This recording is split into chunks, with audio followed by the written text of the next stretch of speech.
ኤምኢኤክስሲ ላይ $25 በቀላሉ ማግኘት ትችላላችሁ። ማድረግ ያለባችሁ እንግዲህ ኤምኢኤክስሲ በቅርቡ በኢትዮጵያ ብር ፒር ቱ ፒር ትሬድ ጀምሯል። ይህም በማስመልከት እንግዲህ ዌልካም ቦነስ አዘጋጅተዋል ማለት ነው። ማድረግ ያለባችሁ እንግዲህ ኤምኢኤክስሲ አካውንታችሁን ቬሪፋይ ካደረጋችሁ በኋላ ፒር ቱ ፒር የሚለው ላይ በመግባት ከዛ ክሌም $25 ዌልካም ቦነስ የሚል አለ። እሱን ትነኩታላችሁ። ከዛ እዚህ ጋር እንግዲህ ሬጂስተር ነው ትሉታላችሁ። ሬጂስተር ይላችኋል ማለት ነው። ከዚህ በኋላ እንግዲህ $25 የሚለውን ለማግኘት እንግዲህ ማድረግ ያለባችሁ የመጀመሪያው ፒር ቱ ፒር ላይ $100 የሚያወጣ ትሬድ ታደርጋላችሁ። ይሄም እንግዲህ $10 ያሰጣችኋል። ሁለተኛው ደግሞ ስፖት ትሬድ ላይ ገብታችሁ እንግዲህ $100 የሚያወጣ ኮይን ትገዛላችሁ፣ ትሬድ ታደርጋላችሁ ማለት ነው።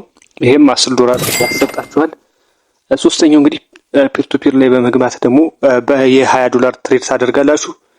ይሄም እንግዲህ $5 ያሰጣችኋል ማለት ነው። እነዚህን ታስኮች ሰርታችሁ ከጨረሳችሁ በኋላ ሪዋርዱ በ3 ቀን ውስጥ ይሰጣችኋል ማለት ነው። ሞክሩት። ቻናሉን ፎሎ ማድረግ እንዳይረሳ። ቴንኪው